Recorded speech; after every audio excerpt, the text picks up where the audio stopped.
Welcome to another episode of Coach's Corner. With me, as always, Paul O'Neill. What's up, Paul? How are you? Doing well, man. Doing well. It was a really fun weekend. My girlfriend competed in her first physique show, and my training's been kind of going well, so I got nothing to complain about. How are you?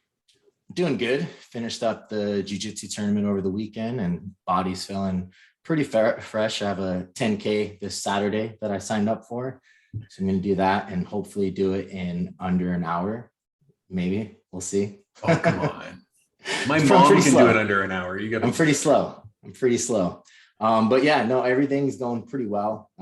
School's picking up. So just finding my groove with all that. Might do a Nashville competition at the end of October just to get more tournaments under my belt and get a little bit more nuanced with the competitive side of things. Mm-hmm. Cool. I saw that with your training, you're leaving your like heaviest squat days up to a lot of like chance. Like it's not like the best prepared. You're traveling a lot. You don't have any spotters. You ate like shit the day before your last squat. Nobody needs to know that last one. Well, it was on your Instagram. So. That's true. But everything's still going well. Honestly, I think the fact that I've kind of relinquished control a little bit has helped me mentally. Just kind of show up, have a plan, take whatever is there on the day. That session kind of had to happen because if it wasn't going to happen on Sunday, I was driving back home on Monday, so I wasn't going to squat after driving 5 hours. So it just had to get done. So was it the best conditions? No. The fact that I can hit these weights under suboptimal conditions bodes very well for me. The next few weeks I'm home, so it shouldn't be too much of an issue. And I'm at a point in my life where like life is way more important than how the conditions of my squat workout. Like I don't know. It's weird. I wish I cared more, but at the same time, I'm glad I don't. Yeah, I mean, there's something to that, right? The idea of like having such a black and white approach to training can lead to a lot of dysregulation, like quality of life. Because if you have a bad session, your whole week is kind of screwed until you can go back and have a great session. And it's very up and down roller coaster ride until those great sessions appear. And it's like you're really just setting yourself up for failure if that's the case, right? Yeah. The other thing with that specific session, it was more like I know that I can squat 727. So it's just a matter of getting it done. I did my previous wave of squats in a lighter wrap. So I added a tighter wrap and I'm getting more used to the monolift. So I knew I was going to squat the weight. Like it wasn't a question. It was just how well it was going to go. So I think that might've helped. I knew I wasn't going to miss. But more than anything, I want this meet prep to kind of flow with my life. I don't want to build my life around a meet prep because it's powerlifting. It's powerlifting. And in Canada, there's honestly right now, I could have to pull out of the meet because of a number of different administrative and governmental reasons. Yeah. If they lock us down again, meet's done. Right. So yeah. I mean, and you look at like the best lifter in the world, Dan, he's, enjoying his weekend, drinking beers and competition. And right. Like, so if you can't enjoy life while you're powerlifting and get strong, probably not the right sport for you. 100%. I don't ever understand when people are like, it's taken over my life. I can't powerlift anymore because it's consuming. It's like, you're going to go to the gym, 4 days a week for 2 to 3 hours. And that's it. That's all powerlifting is. It's not a 24/7 regimen that you have to like nail every single day. So I just never understand when people use that philosophy of like, I can't do this anymore. It's taking too much of my life away. It's like, what do you mean? You're just never going to go to the gym again? You're just done? Exactly. Yeah. So today we have a guest. So we don't want to keep babbling on, but today we have William Grazione on the podcast. He is a nutrition coach and he runs the Educated Dieter, which is a great resource for content. And he has his own podcast as well that's just launched over the last couple of months. So make sure you guys go check that out. William, thanks for coming on the show, man. Guys, I really appreciate y'all having me on. And so much of what you guys were just talking about, I can relate to, because I used to be a power lifter, and the 3 hour workouts and the kind of falling out of love with it, but obviously still needing to show up to the gym. I can relate to a lot of that stuff. For me, it was the reality that I got to go to the gym for 3 hours, Yeah. and I just, at some point I was like, I'm getting too busy with my work and my family. And I started having more kids and stuff like that. I just couldn't be at the gym for 3 hours, 3.5 or 4 hours, considering the drive to work and all that stuff. So that was actually when I fell out of love with powerlifting, was because of kind of like what you were saying. The 3 to 4 hours a day that I was doing it was actually too much for me, because life started to take over. Priority shifted, right? Yeah, exactly. More so than anything, which means you're still training, you're just getting it done in a different outlet, right? A different way. Yeah. You're probably a little bit more dialed in with your nutrition, probably a little bit more dialed in with other things, and training maybe like an hour a day, 4 or 5 days a week, and you're good to go. And like you said, you do have a family and stuff. And once that family comes around, providing for them and growing your business and focusing on that should be your priority, as opposed to a hobby that doesn't really give you anything financially to be rewarded for, right? Sure. Yeah. I mean, as a man, when I had my first daughter, that was when I was really involved in powerlifting. And then as she grew up, I realized I was actually missing out a lot of time spent with her. And that was also when my wife quit her job and she decided to stay at home full time and help out with our kids. And then when I had my son, that was really when it was eye-opening for me, because growing up, I didn't have a dad around that I could kind of look at and model and emulate, spend time with. So then I realized, I'm like, all right, I'm going to cut back, numerous hours of training just so that I can have more time with my family. So being from a competitive outlet, competitive resource, what do you do now to release that competitive drive? Or is that just focused on like business and family is where you get that same kind of return on investment? Yeah, so I am definitely a very competitive person. I played football my entire life, essentially all the way through college, graduated, turned pro twice in natural bodybuilding. And then I started powerlifting after I was done with bodybuilding, stuff like that. And honestly, the competitive drive now comes from me being able to help other people, and me still being able to get it in, maybe 4 or 5 days a week for 60 to 75 minutes in my gym that I have here in my office or at my gym at the house. And honestly, that's how I can kind of fulfill that. Now, I will also say that I kind of carry that competitive nature with me wherever I go. So whether it's like, riding bikes with the kids or like playing around and stuff like that, I still have that competitive nature about myself. But honestly, it's a lot less than it was now, because when I'm using it is a lot different than the way that it used to be, right? It was a lot about ego and alpha status, and like, I can lift more than you and I'm stronger than you, or I physically can beat you on stage and things like that, to actually just focusing on something that's going to help provide for my family later on in life.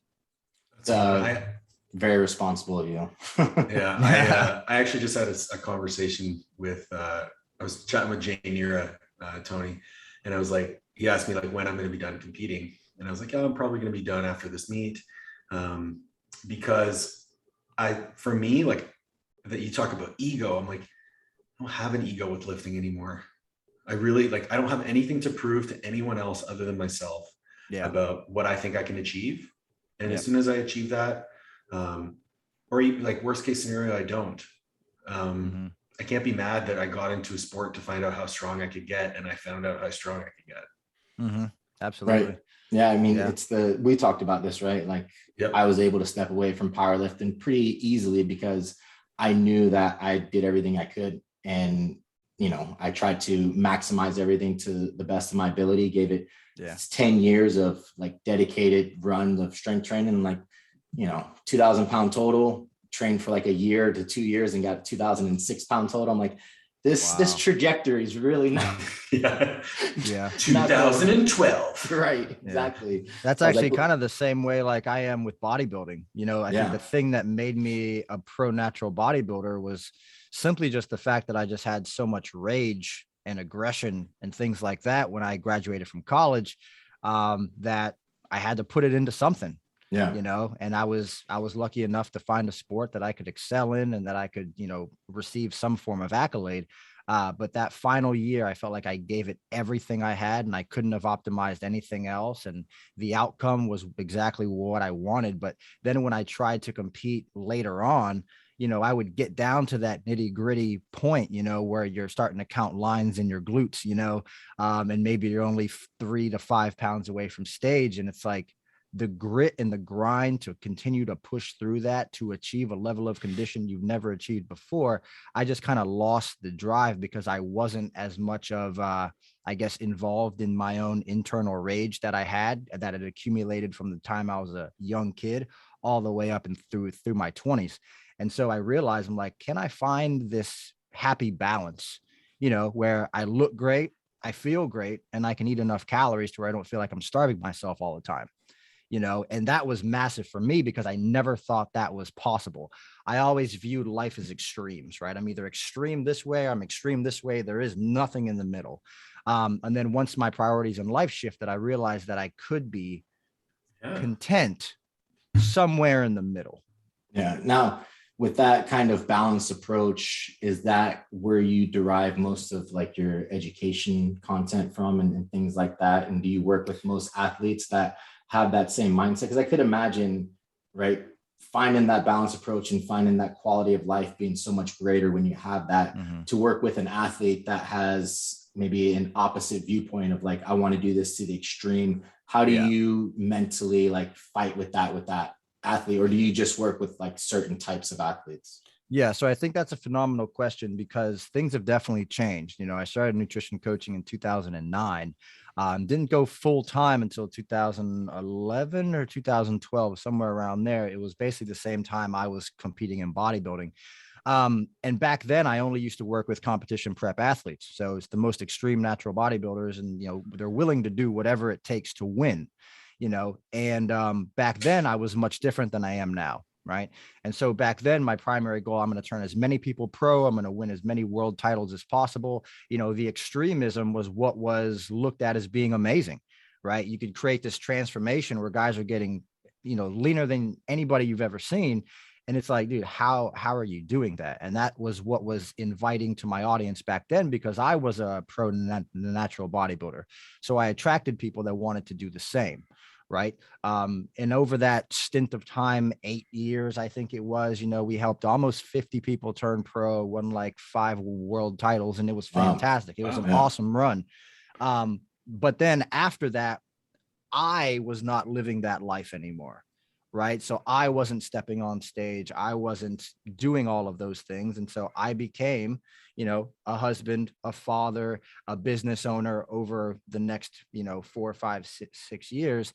And realistically looking back, I think it was the best thing for me because I was able to acquire this thing that I'm talking about now, and the thing that I talk about now with a lot of my content, which is getting a person to a place where they can look great, they can feel great, they can be healthy, and they don't have to starve themselves in order to do it. Right. So a lot of it's been transitional, but it's been my personal transition. And that's kind of essentially what's attracted my audience. Now, I will say that towards the tail end of my, I guess, competition preparation coaching, I started to work with a lot more women. Now, specifically, these were women that had some level of hormone dysfunction because they had worked with another coach and they had lost their period for 6, 8, 9, 10, 12 months or longer. And then they would reach out to me because I was talking about hormonal adaptations. And they're like, hey, Coach Will, can you help me get my cycle back? And that's kind of how all this stuff started. Was I just started by helping women get their cycles back. And I think my very first year of doing that, I helped about 50 women get their periods back. And I was like, I didn't even know this was a thing. Right. Yeah. But now fast forward, now about 70% of my clientele is all female. Yeah. And that seems to be where a lot of the dysfunction, downregulation comes from within the female population.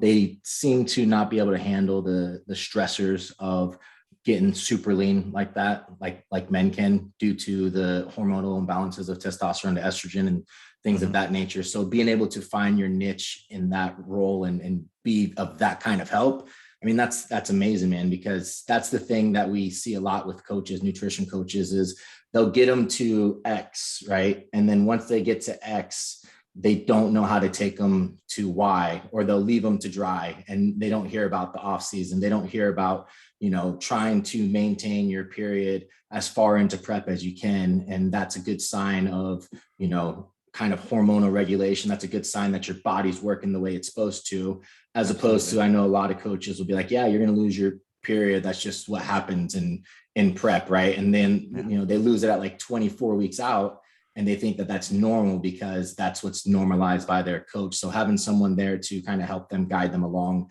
in that approach is awesome. And that kind of brings us to one of the first topics we wanted to touch on, is this idea of like creating a sustainable approach to fat loss, right? You said that being able to find that balance, and me and Paul have talked about this a lot, right? Being able to get lean should be done without extremes, right? You should be able to have a sustainable approach and get to that 10 to 15% body fat for men and 18 to 22 for women, right? It's that extra single digit stuff that requires a little bit more strictness. And you can disagree with me if you want to on that, but I think that that's the case for most people. So how do you build this sustainable approach to fat loss? Is it creating habits? Is it education? What have you found to be the way to have this approach to making it a kind of a lifestyle of balance of fat loss and muscle gain?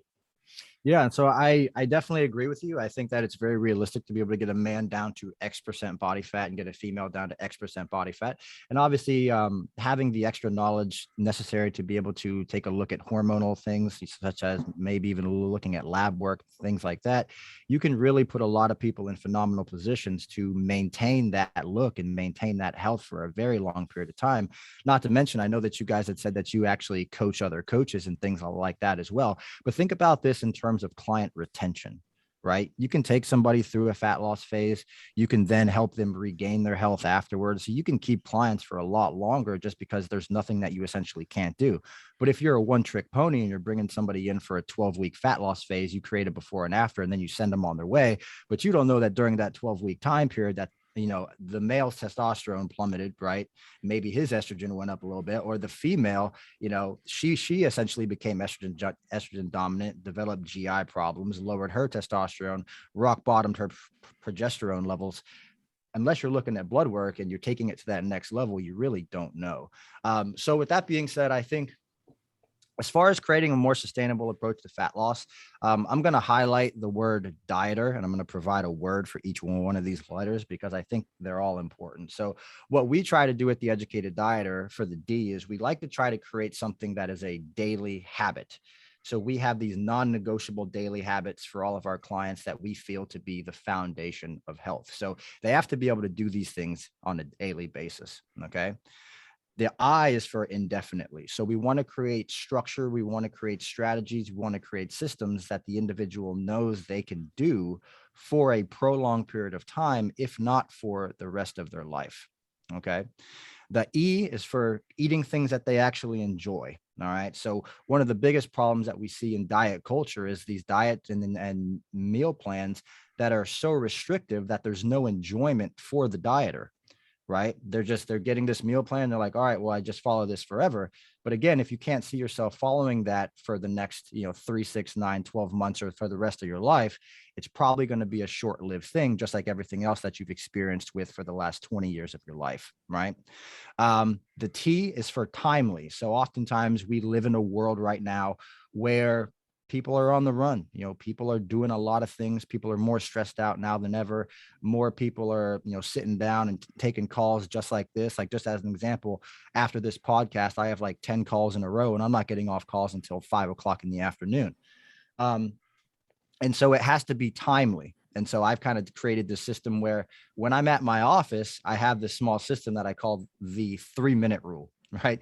And I only have foods here at the office in which I can make very quickly. I know that they're nutritious for my body. I know they're going to make me feel amazing, but it got to take me less than 3 to 5 minutes to make it.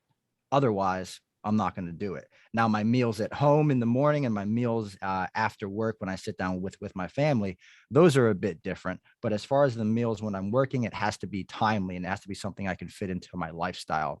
The E, and I mean, obviously we agree with this, is for education.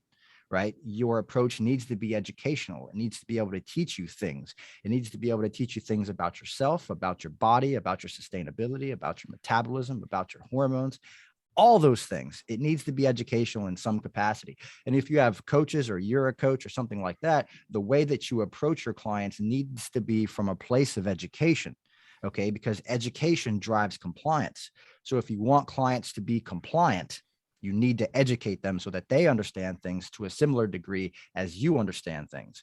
The other thing that I will say is that early on, most nutrition coaches and trainers, they will be a very withholding of information. Now, either A, that could be just because they don't have the knowledge and maybe they're just regurgitating a plan that they got from their coach 3 to 5 years ago or whatever it is. But when I started educating clients, my mom told me after I graduated from college, my mom told me, Bill, if you do that, you're going to work yourself out of the job. And I said, no, Mom, you don't understand. I said, I'm teaching these people what they need to know to perform these exercises in the gym. They're hiring me for 3 months. I'm teaching them everything I can about the execution of movement patterns, about their own physiology, about, how to do everything from a personal trainer perspective. And then 3 months after, I would see them in the gym over in the corner, crushing it, doing everything perfect. And I'm like, that's the win. That's the victory. They didn't need me forever. They just needed me to teach them over the course of 3 months or 24 sessions or whatever it was, how to do this stuff on their own. And then now I could provide them a training program and they were on their way. Right. So everything that you do has to be educational as a nutrition coach. And at least it's my opinion that clients shouldn't need you forever. They should use you for a momentary time period as a vessel to acquire the education that they need to build this sustainable lifestyle. And then the R, obviously, for every coach and trainer out there, it has to be results driven, right? Like, what's the purpose of us putting in all this effort and all these things if we're not physically seeing some form of change, or we're not documenting progress, or we're not tracking trends and things like that? So to go ahead and review that, it's daily, indefinitely, enjoyable, timely, educational, and results driven. Yeah, no, I like that, man. The idea of the habit building and the timeliness is something that is deters a lot of people from their ability to stay adherent, right? So when you have someone who's coming to you in the very beginning and you're looking at their lifestyle and it doesn't quite fit with their goals immediately, and you can see that they have habits that aren't necessarily on tune or in tune with their goals, how do you go about structuring in those new habits? And timeliness comes with that, right? Like the idea of eating at certain times so that you're not overly hungry and then you make bad choices. What are you doing to build these daily habits, and what do they look like as far as the general population and some good habits that they could form? Yeah, so this is why I think it's so important to do one-on-one coaching. Specifically, as a nutrition coach, I work with one-on-one clients, and then my team works with one-on-one clients, but we don't do, a lot of group types of things outside of what we offer from an education perspective, which is called Education Hour. We offer that twice a month here. And so I think it's very important to simply just ask yourself this: where is this client? Right? Like, where are they in their personal journey and what experiences have they experienced? So just as an example, I just signed up a gal the other day that I knew in high school. Okay. And she's not a bodybuilder. She really has no experience, with real heavy, like, resistance training or exercise execution, or not much outside of tracking her macros. She's very beginner. Right.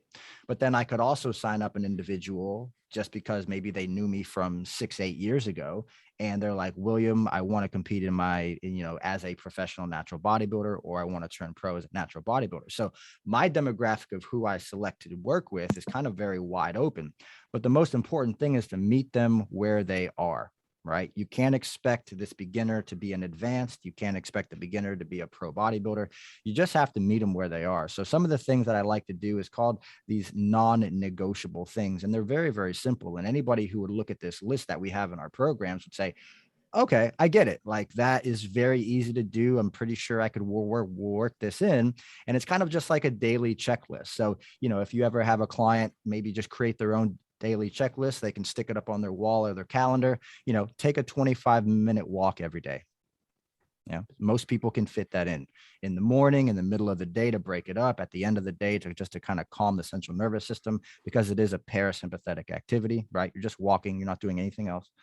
Drinking enough water, right? Having enough time to just sit down and maybe breathe. Start your day off proactive, not reactive.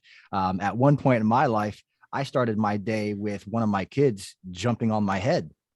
That's a super reactive, right? So then I'm like scrambling and everything's chaotic. Whereas if you can wake up a little bit before the kids, you can actually be proactive. You can plan for everything. You can set everything up. And guess what? Nothing's really going to catch you off guard. And even if it does, because you started your day proactive, it takes more steps for you to get to the top of that tier before you jump off the cliff per se, right? It's like somebody who has a very high kind of like heart rate variability, that their stress response is always super high and they're always right on the cusp of completely freaking out. But if you have somebody that starts a day off proactive, it takes more steps for them to get there, and they're actually less likely to freak out, right? So you can always tell people that take care of themselves and maybe people that don't, and it's typically just because their fuse is relatively short. And some of the other things would be maybe finding time to like just read 10 pages of a book or something like that, things that are focused more on personal development and providing the individual that you're working with the opportunity to simply just check something off the list. Okay. Because a lot of people will go through their entire day because they're in complete chaos and they're reactive. A lot of people will go through their entire day and never check anything off of a list. So when I say meet people where they are, there's a lot of people out there in the world that don't even take a walk every day, right? Or they don't move aside from like their couch, their computer, their kitchen, stuff like that. And so even for them to check something, oh, that's a start, right? And then we can obviously get into like tracking macronutrients and nutrition values and all that, but they got to start somewhere. So even if I tell somebody, hey, can you just start to track your protein? Here's a protein guide. Here's a list of all protein sources. Can you just start to track your protein on a daily basis? Here's your target. Let's go, right? And if they just start with tracking their protein, that's better than tracking nothing at all. But then they can start to accumulate these checks, start to grow in their confidence. And once they start to grow in their confidence, most of the time, people that start to gain that confidence start to ask for more, right? So then now we start to have them track their carbs and they track their fats. And then over the course of a month, they're tracking everything. Now they have some level of nutritional awareness. Now they're more confident to keep exploring, because now they have this huge bucket of check marks that they accumulated over the course of the last month, in which before they hired us, they were stuck for 5 years. You know what I mean? But now we're just starting them off where they should be and essentially growing them into becoming an educated dieter. Yeah, that's great, man. I like the idea of focusing on personal development too, because then that gets their mind off of the things that maybe they're not acquiring right off the bat, or they're not necessarily, because people come to you because they don't like the way that they feel or look. So if you can get them to stop thinking about that and shifting on like personal small wins throughout the day, even if it's not nutrition based, is such a great approach. And then the fact that you are getting them to build this habit of daily monitoring, tracking of small wins, then that can build into tracking of macronutrients, and then that can build into more nuanced things is really valuable. Go ahead, Paul. Yeah, I love that you actually didn't mention anything nutritional until the end. Sure. Because like I kind of followed your evolution as a coach and as an athlete into this next level of your career, and it very much mimics kind of how I was at the beginning. I expected everyone to be super rigid, and I had this very evidence-based approach of like, this is what the research says, blah blah blah blah blah. And as I got into coaching more athletes, it became the only thing that matters is, do I have a plan that this person can follow even on their worst day? So that even on their worst day, where they're completely unprepared, living in chaos, as you mentioned, they can still check the boxes and know that they took a small step forward. Yeah. Like that, to me, like that, the ability to create a model of adherence, and then that builds their self-efficacy, they're further bought in. The acronym, like I like to do, like, okay, so we educate, and along the way we empathize, and then they see the evidence, and then they buy in. And so if we can create those 3 E's, that buy-in. I need an acronym. I don't have an acronym.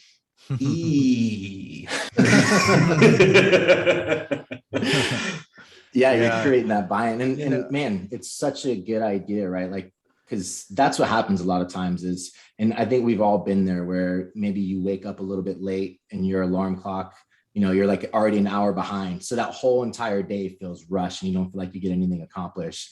And I feel like that's how most people come to you when they're just starting off in their new lifestyle, fitness, nutrition, and personal development. Is it's such a chaotic world, and how can you simplify that for them? And it's like, what's the biggest drawback? It's like, well, I get up and I have to go straight to work, so I can't ever have time to prepare food. Well, can you prepare food the night before, so when you get up it's already ready, you just put it in your lunchbox and go? It's like, yeah, I can do that. It's like, oh, perfect, right? Or can I get up a little bit earlier? Can you go to bed a little bit earlier so you can get up a little bit earlier, so you don't have to feel like you're rushing out the door? Because being able to be calm throughout the day, like you said, it allows you to have a little bit more in you to put up with some of the chaotic stuff in life. It's like willpower, right? Once you start pulling away from willpower, it's not it's finite resource, right? And then same thing with the chaos, right? Once you start doing things and it's like, man, my day is going crazy, and then you can't reel it in. It's like, oh, but I did check this off, and I know at 12 I have my walk. And so if I can just make it to 12 and I get my walk, then I can get my day back on track.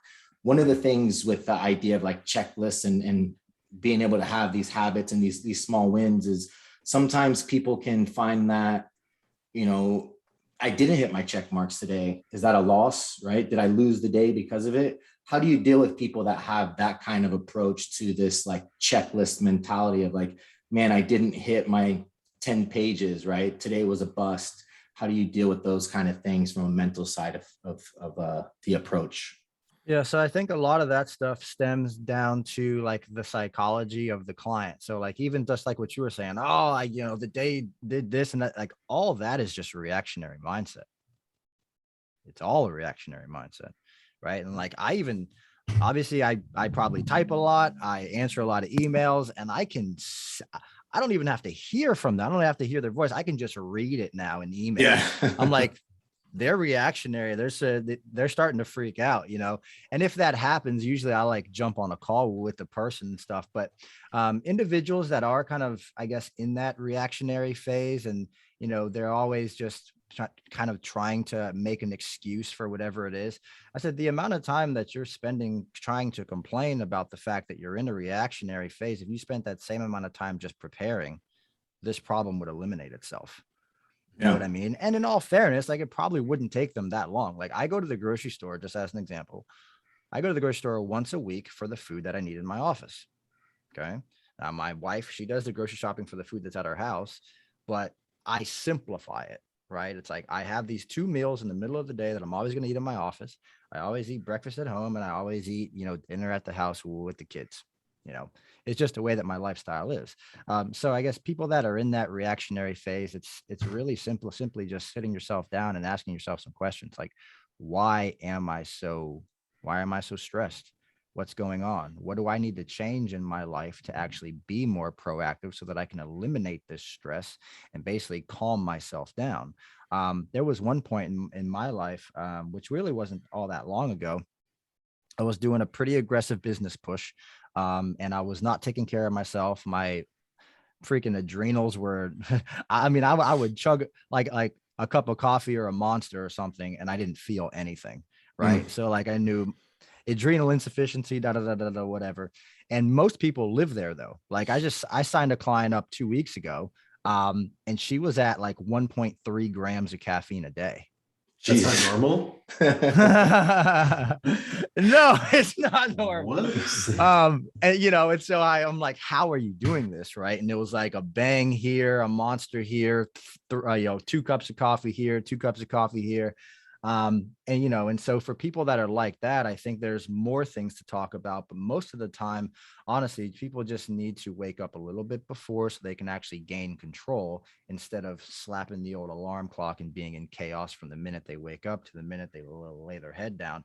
And it really all comes down to taking more control over your life. I think that's really what the big take home key there is just what can you do to be able to take control of your own life, and really sit down and ask yourself these questions. Like when I work with clients, I have a tendency to like to ask open-ended questions where they have to respond to me. So it's almost kind of like life coaching them in a sense, right? So I'm like, all right, well, let's say I'll ask them, what have you learned from your previous experiences with dieting? They answer the question. Okay. Yeah. So what is sustainability to you?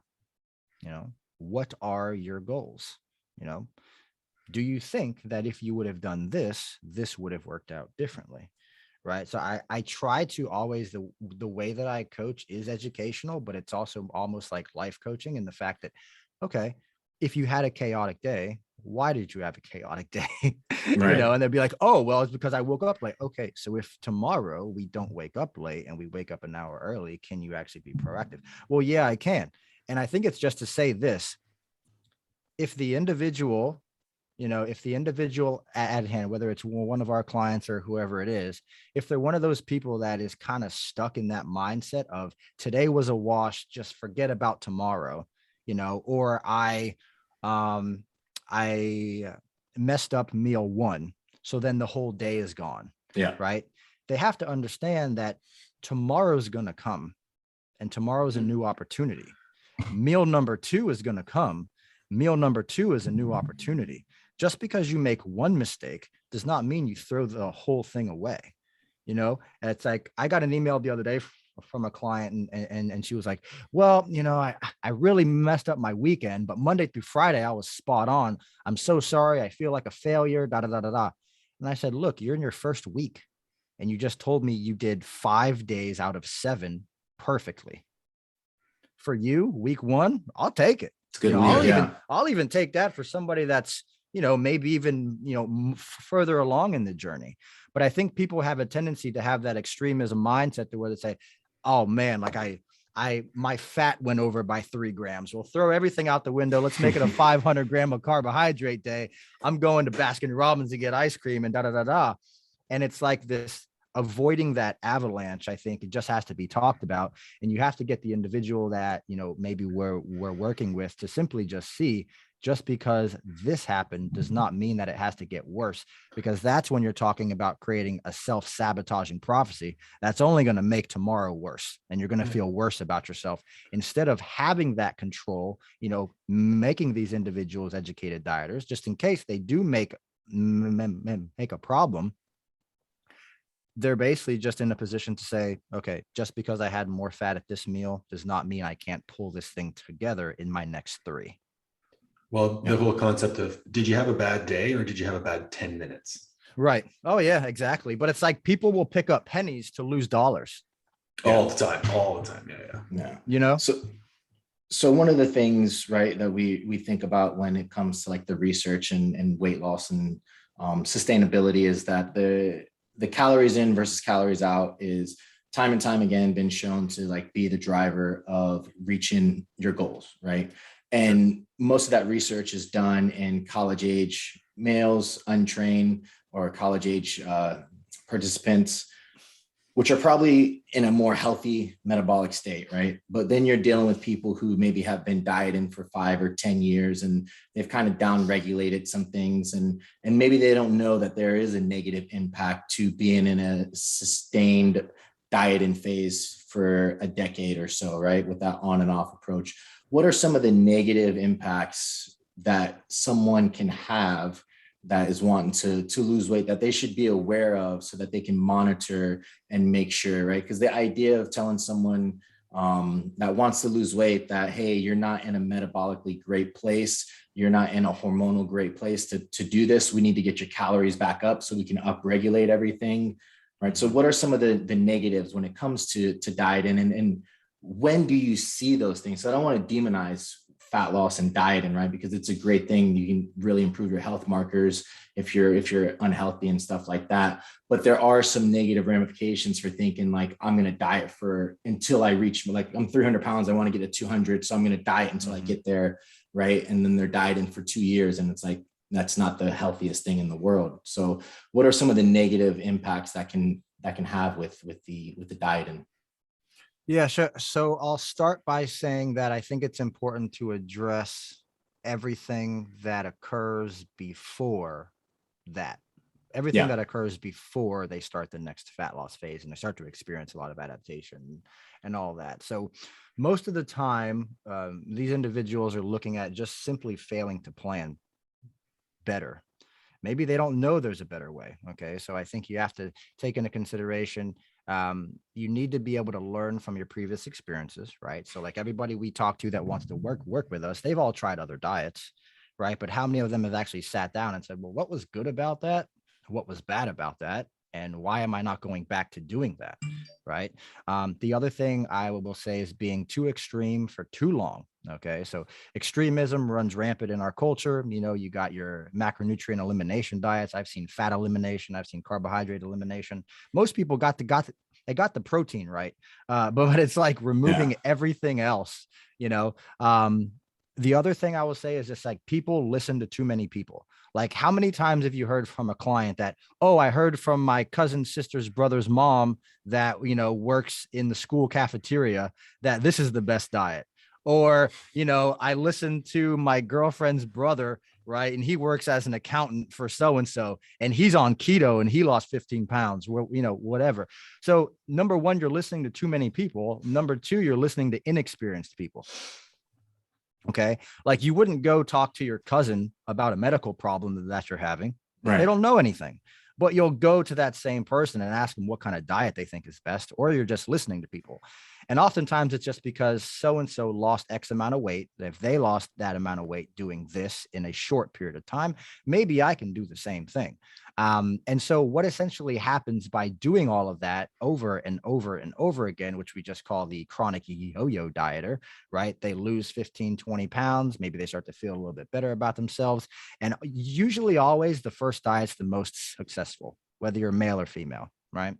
And then once you get off that diet, you go back to eating normally again, you would have a fat rebound. Essentially, you would gain back, you know, most of, if not more than the fat that you lost, right? So over the course of time, these fat loss diets can actually make individuals fatter over the course of time. I made an infographic on my social media a little while ago, but it was basically like the tiers of losing weight, gaining a couple more pounds back, losing, gaining a little bit more back, losing, because people will always say, I've never been able to get back down to that level of leanness that I was in my first fat loss phase, right? It's like it always just kind of tears up over time. And this is what I mean when I say your weight loss diet is making you fatter, right? So as far as the negative consequences, and this is a lot of the stuff that we work with clients on now, but the negative consequences between the male physiology and the female physiology are relatively similar, but the male physiology can handle them better because our physiology is predicated on testosterone. Right. So, you know, obviously normal levels for a man, I guess in range, what they would say, I say anywhere from like 300 to 1,000, but that is a very huge range. Right. My natural levels are between like 800, 850, 900, if I'm optimal, somewhere around there. Whereas some other guys, you know, their optimal range might be 500. So I think for males in fat loss, it's important to try to protect your testosterone. If you've ever been very, very lean, you know that you're probably not looking at females any longer, you know, because your testosterone is so low. It's like I'm preparing for competition. I'm getting to the point now where I'm trying to count how many veins I have in my quads and how lean my glutes are.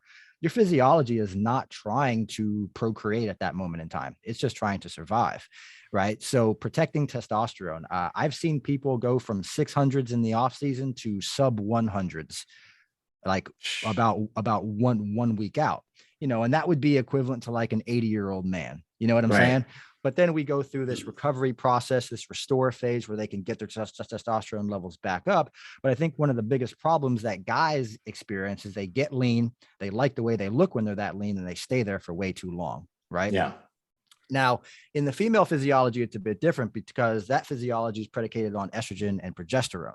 And if you don't protect progesterone, which is the calming hormone in the female physiology, you will experience more negative side effects, specifically, you know, a hypothalamic amenorrhea and things like that over the course of time. So as far as the things that happen, usually both occur because of a massive increase in cortisol or the stress response from training 5-6 days a week, doing cardio every day, being being in a low calorie diet. And then also, not to mention that if your psychology changes while you're in this dieting phase and stuff like that too, that's an additional stressor on your body.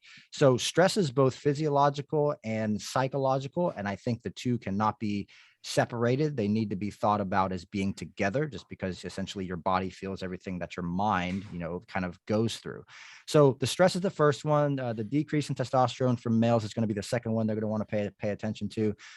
Why most individuals plateau has a lot to do with thyroid function, and the fact that most diets are relatively low carbohydrate. And the reality that glucose fuels leptin, which then sends signals to the thyroid to upregulate the conversion from T4 to T3, that is a real thing as well. So you would have a downregulation of thyroid hormone, which basically forces you to burn less calories over the course of a dieting phase. So you might start off full bore, like V8 supercharged engine, oxidizing body fat. But then over the course of time, what happens is that V8 engine, it might lose its supercharger. Yeah. And then that V8 engine might lose a spark plug. Now it's down to 7 cylinders. Now it might lose another one. Now it's down to 6, or you could use the analogy of a thermostat or a campfire, right? The longer you allow this campfire to burn, essentially the fire comes less and less until it's down to just hot coals. It'll never die. It'll never completely burn out. But if you can throw more wood on it periodically over the course of time, you can actually protect a lot of these negative adaptations from occurring, which I think would probably be a good segue into how to prevent metabolic adaptation. Yeah, no, definitely. I think that's a great thing the idea too, for people to understand, right? Like stress and cortisol can be a negative thing.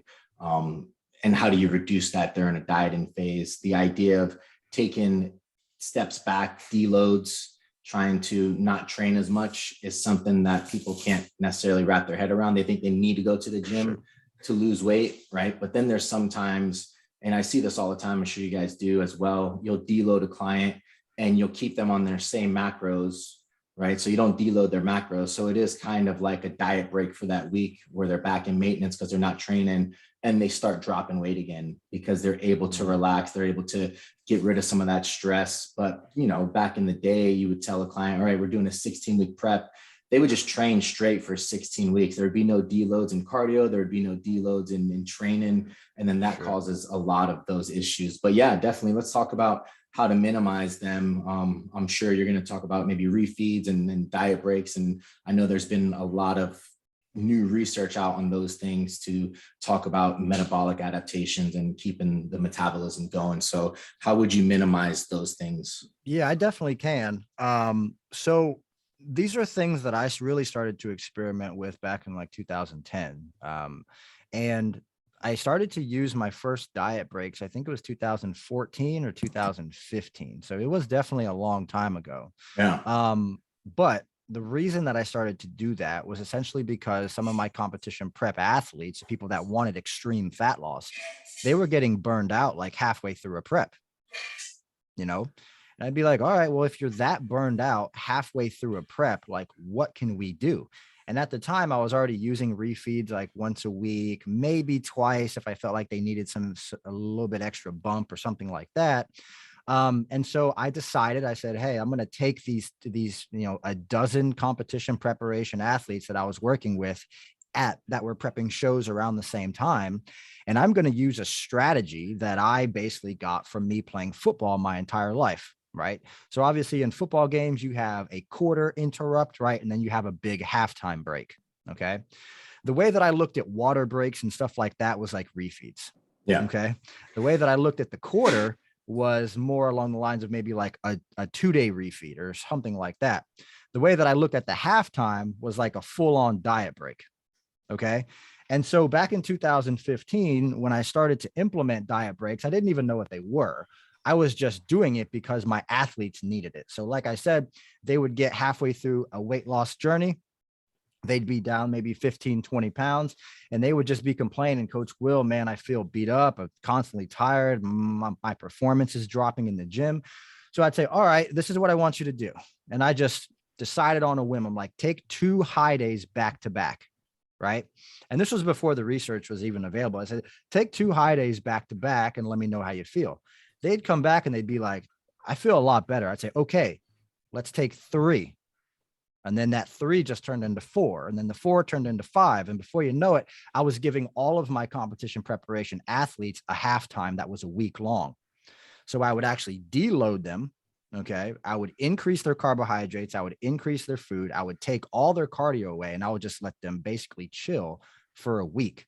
Now, the way that I got some type of anecdotal evidence from this is because all those 12 competition prep athletes that I had at that time when I first started doing this, I had them fill out a Word doc. I said, answer these questions on day 1, and then answer these questions again on day 7. Right. So we created before and afters. And for all of them were, I'm beat up, I'm sore, I'm not sleeping well, I feel fatigued, my strength is going down.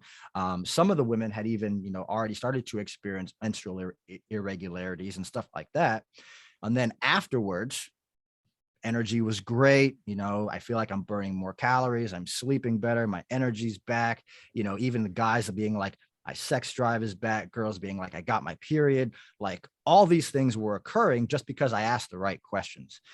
And so back then, that's kind of how it all started. And then I remember talking to Bill Campbell, I think in 2016 or 2017, after I had been using these things. And then that's obviously like they started to really experiment with diet break research and back-to-back refeeds and stuff like that now, which is really amazing, because I feel like us as the practitioners, like, the scientists are essentially learning from the practitioners to see what's the next thing that I should be studying.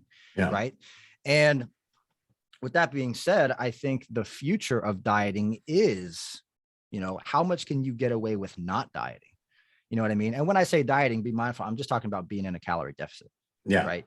The refeed days and the diet breaks and all that, I don't consider those calorie deficit days. I don't consider those calorie deficit days. I consider those resets to essentially give, the signal to leptin that it needs to upregulate all of the physiological outcomes that leptin has, or all the physiological processes that leptin's responsible for sending signals to, allow that to upregulate things so that we don't have as much metabolic slowdown or as much sex hormone slowdown. So hopefully that was helpful, but I think you just have to create a better plan of action. So you could break it up like this. If I'm telling somebody, hey, we're going to go on a 12-week diet, okay, and we have carbohydrate cycling sprinkled in there, maybe they're already relatively lean and we decide we're going to use 1 high day a week, which can be great as a sustainability tool, right? 1 high carb day per week, jack their carbs up maybe 100% above what their low days are, run that. Over the course of maybe 6 to 8 weeks, they might start to feel relatively fatigued and ran down. At that point, I think it's a good idea to just hit them with a diet break to upregulate everything that may have had a negative consequence from the diet, and then finish the diet. So again, it's like a halftime of a football game, but I'm doing this with physique athletes or people that are just more general lifestyle. I also think it's a phenomenal tool to break plateaus. So just like you had said, when I was providing people these diet breaks six years ago, once we dropped them back into a calorie deficit, it was like fat loss all over again. It was like week 1, week 2, week 3, week 4 of the diet. And so what I noticed was that my athletes were getting leaner, they were healthier. And a lot of the women that I had prepped before 2015, 2016, they lost their cycles 10, 12 weeks out. Whereas now I was prepping them again using different methods. And some of them would lose their last period, or it would be spotty before the show. Some of the other ones would actually get their cycle on the day of the show, or like in peak week or something like that. So I'm like, all right, health report card check. We are able to actually transition or transform the way that we do things to be more focused on health. Yeah. And by being more focused on health, they're going to see better results within their physique too, especially they keep burning, they get leaner, less adaptation. Yeah, absolutely. Less food focus too, which is going to help the transition from the fat loss phase into the, hormone health phase or off season to try to gain and grow. That's awesome.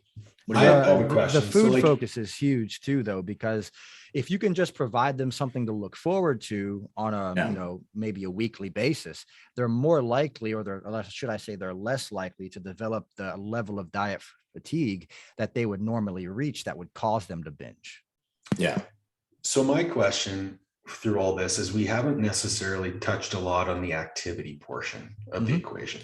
Sure. One way that I've kind of conceptualized the idea of metabolic adaptation for myself, my clients, is that calories are the key. As soon as the calories come down, that's when we're going to see all these negative ramifications. Sure. Same with the carbohydrates. So you mentioned the carbohydrate refeeds or high days, keeping those in. The way I like to do things is I like to keep activity as high as possible, whether that's through increasing steps, whether that's through adding in some low intensity steady state cardio, because I find that higher flux environment allows us to get the fat loss, allows us to achieve some form of body recomposition, protecting muscle mass.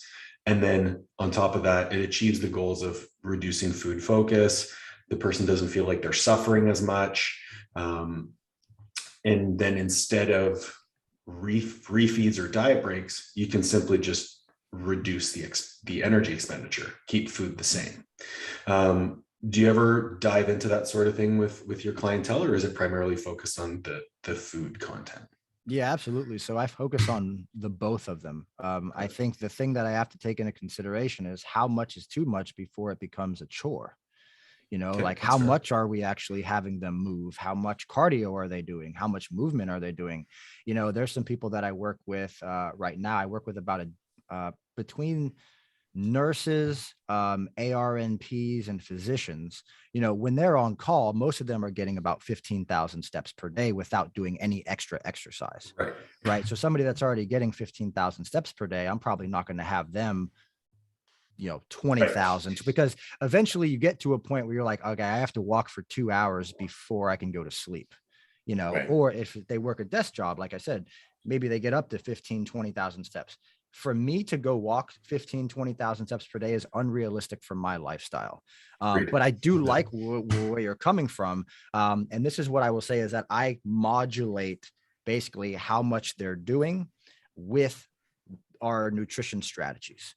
Right. So just as an example, if I really want to try to reset and I'm programming in a diet break at a specific time in a diet cycle, and I already have them up to doing 15,000 steps per day, maybe some additional intentional cardio sessions, not non-exercise activity, thermogenesis, then I will increase the carbohydrate and I will at the same time decrease the exercise or decrease the movement. Right? Like if I can take them from 15,000 steps down to 10,000, and then I can remove their cardio sessions or just cut their cardio sessions in half, I feel like it's almost like I'm doing a double whammy, right? So I'm giving them the glucose that they need and I'm taking away. So now we're actually depositing into this health bank account. Do you find that there's ever a balance between not enough or too much? So like just so if you take away 5,000 steps and you take away, say, an hour of intentional cardiovascular activity, plus you add in, let's say, 200 calories worth of carbohydrates per day, that's probably a flux of close to 500 total calories. Like, what's that total calorie flux that you're looking for in terms of a diet break? Yeah, so normally it's a bit higher for men. Obviously, I think most men, the calorie deficits can be a bit larger because we have the gas to essentially kind of take away, or if we're talking finances, we have the money to be able to take away from that metabolic bank account. For women, it's a bit less. So usually it's adding back in for a woman 350, 400, 500 calories, somewhere around there. For a man, it can be 5, 6, 7, even up to 800, sometimes even 1,000, depending on how much lean body mass they have. So you're essentially trying to just completely remove the deficit entirely. I want to remove the deficit because I don't want there to be any withdrawals when I'm trying to save money. Fair. Okay. I like that. You know what I mean? That is interesting though, because the research that is done on this stuff brings the calories back up to maintenance. But that research is always done on healthy individuals that maybe aren't that lean. And what I found as a coach is the leaner individuals seem to get more of the metabolic boost from the refeeds than just your average people, right? Your average people, they have quite a bit of fat to lose before they actually need some of these up regulations and some of these refeeds and things like that. And that's something that the research necessarily won't point to. So the fact that you're saying anecdotally with your leaner clients, you're getting them in a surplus. And that's the benefit that you've seen, as opposed to the research saying they're just getting them back to maintenance. And the benefits there are like, based on the new research, the benefits of refeeds and the diet breaks aren't that great, but they're in not that lean of people. So I think what you're saying has a lot of merit that people need to understand, right? Because you're never going to get research on super lean people. And that's a problem. That's something that coaches have to rely on. Yeah. So I want to be very clear about this. So essentially what I'm trying to do is fill the gap all the way, not just a little bit. Right. I just want to be clear about that. So like, if you have a female, she starts a diet, maybe she's at a 2,000 calorie maintenance level on 10,000 steps per day, let's just say, but she's not doing any extra cardio. She's training 4 days a week. And that's just her baseline. If we have to get her down to, 1,400, something like that, to start to see fat oxidation, right? When we decide to go back into a diet break, I'm going to get back up as close to that 2,000 as I can, without going the opposite way. So without having them gain back adiposity. Okay. So you are kind of bringing them back to their original maintenance level. Yeah, but also understanding that over the course of time, depending on how much time has passed, that maintenance level will slowly drop as well. Yeah. And one of the things the research kind of points to within the diet break, because right now I'm at USF. Paul graduated from USF with Dr. Campbell as well. Oh, no kidding. Yeah. So, oh, wow. Yeah. One of the Dr. things Campbell's awesome. I was actually just talking to him about the other day, coming in the office and doing a podcast. Yeah. He's great, man. And the research they just put out was on the diet break they did. Well, no, they did a aggressive rapid fat loss thing, right? And yeah, I saw that. Yep. Yeah. And they also did psychological measures as well with the people. And what it seems to be, when you have refeeds, when you have these diet breaks and stuff like that, psychologically, these athletes that do partake in those are in a better place to continue the dieting process. They don't feel as burnt out. They don't feel as food focused. And I think as coaches, that's something that we need to look at. It's not just results driven coaching, but it's like, how am I leaving these athletes mentally when they're all said and done with their phase? Am I making them worse, but they have the body they want? That's not a good place to leave them as well, right? So I think understanding that is, because some people say that, you should just diet straight through and you'll get the same results. And the research kind of shows that a little bit, right? As opposed, you do a 12-week diet as opposed to a 24-week diet. But the person who's doing the diet breaks seem to be in a psychologically better place, so that their off season is going to be more beneficial, because they're not going to binge. They're not going to have this food focus, right? And I think that that's important to think of as coaches, not just like what gets them to the goal the fastest, but like what's the sustainable approach. And that's something that you preach a lot, which I think is very valuable, because you can get the results that you want at a sustainable rate. It just may take a little bit longer, but like, what's the rush, right? Well, that, and I think it's the most logical and responsible thing to do. Yeah. So a lot of the people that are trying to battle this, and obviously I know that there's a lab overseas and they're kind of combating some of Dr. Campbell's work and stuff like that, or just saying that, hey, there's a very well-known influential gentleman, I'm not going to drop his name, but he'll say they're nonsense. You don't need them at all, But then at the bottom in a small text, it'll say, what wasn't investigated was like the psychological aspect of it. And that is the foundation of everything. Yeah. If you can't adhere to it, it won't work. Right. So like, you can't overlook the most important to just focus on what you want to have bias about just to prove somebody else wrong. You know what I'm saying? Oh yeah. So at least in my opinion, that is the foundation, is setting people up long-term, not to mention if you're talking about women, and this could go down a pretty gnarly rabbit hole, but if you're talking about women and you don't use refeeds and diet breaks and things that protect progesterone for their physiology, you will put them in positions faster to have fat regain after the fat loss phase is over with, because many of them will develop estrogen dominance, low testosterone, low progesterone, and thus they will gain back more weight from body fat after the diet's over, because nobody fixed their hormones, or nobody even protected their hormones during that process.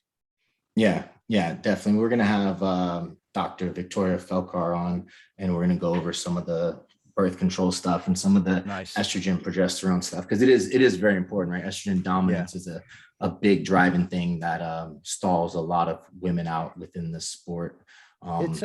It's huge, man. So I work a lot with that population. And I've actually transformed like women's lower bodies just by getting their estrogen to progesterone ratio in a really good place. So like some women, when they hire me, they'll be more like pear shaped and have like more body fat in the lower body, but then I'll get their bloods done just as an example, right? And their estrogens are 3, 4, 500, right? And progesterone is like a 2 or 3. Yeah. Right.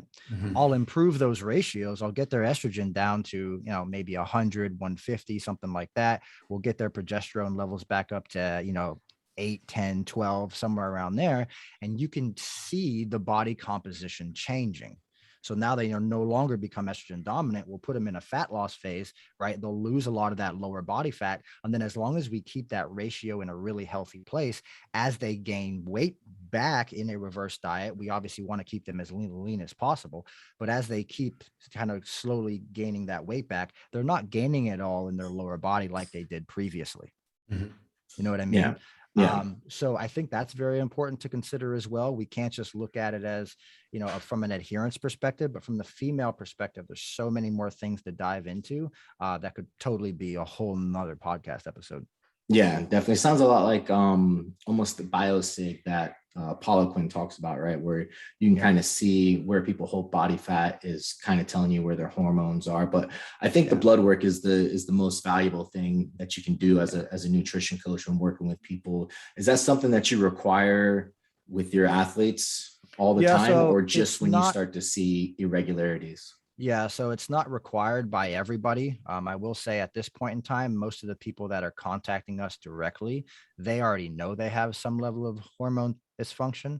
And so those individuals, we are asking them to get bloods done. Or if it's an individual that may be a bit heavier, 230, 250, 300 pounds. For them, I just think it's a good idea to take a look at their health markers, specifically like their cholesterol, their blood pressure, their blood sugar, and all those things. Because, if we can not only create a miraculous visual transformation, but we can also say your cholesterol was here, your blood pressure was here, your blood sugar was here, your A1C was here, and then we basically do labs after as well once they've lost maybe 50 pounds or more, right? And we can see how their health markers improved. Well, guess what? Now we can actually talking about adding 5 years or more to your life just because we got this stuff under control. So I don't require it for everybody, but if I feel like there's some level of hormone dysfunction or hypothyroidism or estrogen dominance or something like that, eventually I will say, hey, it's probably a good idea that we have these done. For women, I would probably consider quarterly, if not, twice a year, something like that, depending on how many diet cycles they're going through and how they're treating their body. For men, I think it's just a wise and responsible thing to do it maybe twice a year, just to see where you're at. Like I had mine done. So I actually just recovered from COVID. I know you and I were talking during that time because I was supposed to be on the podcast earlier. But I had my bloods done about a month before I got COVID. And I actually saw that my liver enzymes were high, right? So I started this liver, adrenal, GI detoxification process just to improve my liver. Both my AST and my ALT were at 47, which is twice what they're supposed to be. And so I started this, liver cleanse to basically get those numbers back down. And I'm probably going to go back and I'm going to check in probably another month just to make sure that I'm still healthy or that I'm actually improving. You know what I mean? Yeah, I think it's a great tool to have with athletes that may have some type of hormonal dysregulation, right? Because absolutely, they may not see the scale do what it's supposed to do in the very beginning, but if you can be like, hey, look, these are your markers now. This could be why the scale is not moving in the direction. If we can fix these markers, let's focus on that. And then after 6 to 8 weeks, if we can get these numbers back up, I promise you the scale will start moving. So it shifts their focus to more of like, I need to fix my blood work as opposed to I need to lose weight right now. And being able to educate them is, like you said, that's one of the biggest things you can do as a coach is educate your athletes to create buy-in of why you're doing the things that you're doing. If you just told an athlete, hey, your markers are off, there's no way you're going to lose weight right now, we're going to increase your calories without explaining to them what that's going to do, they're going to freak out and they're going to go find a coach who will diet them and will make things worse. Right. And I think it's our 100%. responsibility as a coach to educate them and really do our best to make them buy in to the program. Because a lot of people are like, well, okay, if you're not going to listen to me, then just go find someone else. It's like, well, that's our ego talking, right? It's like, we need to take a step back and make sure this person knows exactly what they're getting into, and then really try to like bring them into buying into that.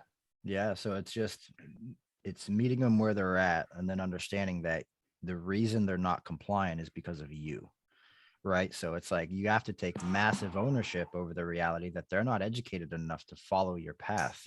Right. They need to be educated first so that they can follow in your footsteps. You don't follow a leader that doesn't know what the heck he's doing. No. Right. You don't follow a leader if you don't know what the plan is. You know what I'm saying? And I also think it's important too. Like, I don't know if you guys have done any of your own like independent case studies and stuff. But I've done a lot of these things. And it's interesting when you actually take a look at maybe like a woman's physiology and when they start to diet, what actually happens. So I've documented women's progesterone dropping from 15 to 2 in 12 weeks of fat loss with having 2 high days a week. Yeah. Right. And in my opinion, just as an example, we were basically able to keep the estrogen progesterone ratio in a good enough place to keep fat oxidation going, because once that progesterone ratio drops, then they become estrogen dominant, fat loss essentially kind of can become less.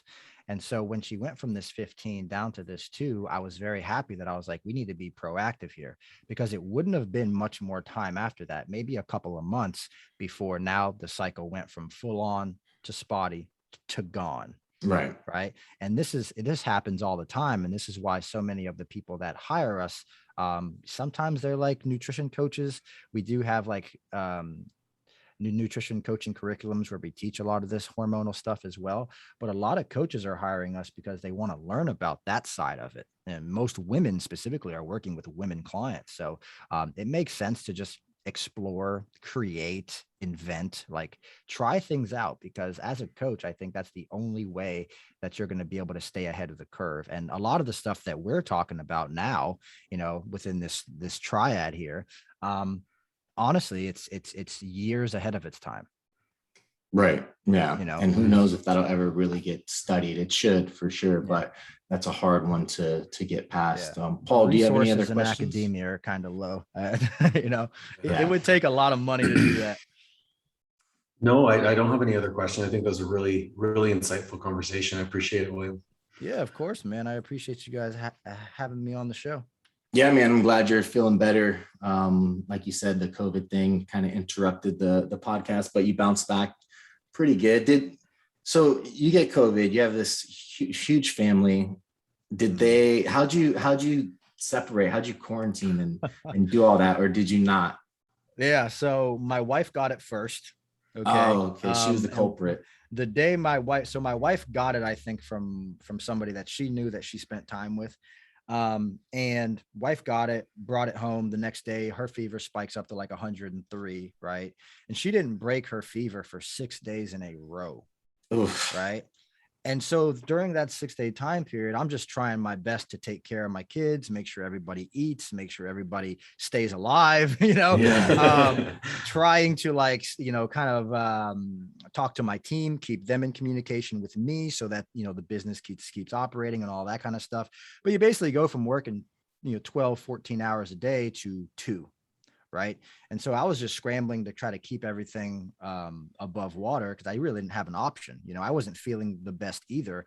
But for me, it was like I started to feel less of myself for like 2 days. And then once her fever broke, mine spiked up to 103. Right. But in that regard, I'm like, I got to rush and get to the office. I'm like, I got to get some work done. And as I'm here at the office, I'm like shivering. I'm like, oh my God, something's going on. This is terrible. And I go home and I don't ever lay down. I don't take naps. Because, I got stuff to do. Like, with 4 kids, you can't really take naps, Right. And I went home that day and I said, babe, I got to lay down. She was like, what? you got it too? And I was like, yeah. So we couldn't really quarantine. My kids were just kind of running around the whole time. You know, my daughter was trying to stay away from my wife, and I was trying to keep the kids away. But I don't have like a monstrous house. I mean, it's a little under 2,500 square feet or something. So like my wife's occupying this side of the house, which is like our bedroom and the bathroom. And I'm just bringing her food and all that stuff. And just keeping her over there. But my kids graciously, my kids didn't get it. Nice. Besides, and maybe they did. I'm not sure. We didn't test all of our kids. And neither my wife or I got vaccinated. But I will say my kids did get like a fever for like half a day, maybe a day each, and then it was gone.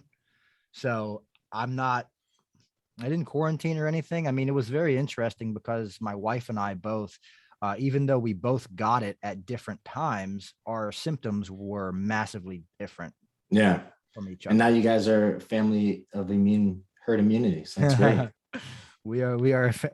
It's interesting. I was reading something the other day about individuals that had gotten the vaccination and individuals that didn't, and just were relying on their own antibodies, I suppose. Yeah. Now, obviously, this is just what I heard. I haven't dug too deep into it yet, but it was actually saying that individuals that had their own immunity to it, that had produced antibodies from previously having it, were like 13 times less likely to get it again. I've heard that too. Whereas I've heard individuals that too. got the vaccination were more likely to get it than the unvaccinated. So it's very interesting stuff. You know, I'm not here to tell anybody to get vaccinated or not, but you know, at the same time, I think we just need to collectively as a society just come together and support each other, you know, because obviously I think everybody's going to get it. It's just a matter of time and whether or not you're healthy enough to fight it off. Well, here in Canada, I'm going to have a passport that says that I can't go anywhere because I'm not vaccinated. So there's that. I've heard about some things like that. You know, obviously Canada, the tri-state area.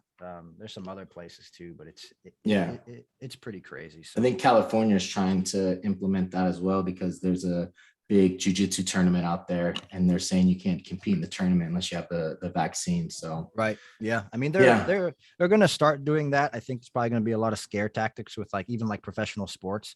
Like you can't go to professional sports games and these other types of tournaments and things like that. Hit Americans where it hurts the most is with our sports. Yeah. I mean, you know, 100,000 people go to a Bucks game every Sunday. Yeah, you know what I mean? And it's like, well, you've been diehard Bucks fans your entire lives. Are you not going to come to the Bucks game because we're telling you have to get vaccinated?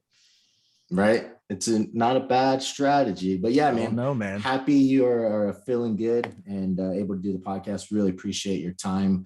And if people want to get a hold of you, or if they want to check out the stuff that you do, obviously the education or educator dieter, put all that stuff out there, your Instagram and everything in your podcast. Yeah. Sure, guys. So you can find us at theeducateddietr.com is the website. At William_Grazione is my Instagram. The podcast is called Hey Coach Radio. And then if you're interested in any of our free products, we have those available on theeducateddietr.com as well. Perfect, man. Appreciate your time. Thank you so much for doing the podcast. You bet, guys. I appreciate you Thank you as well. You bet.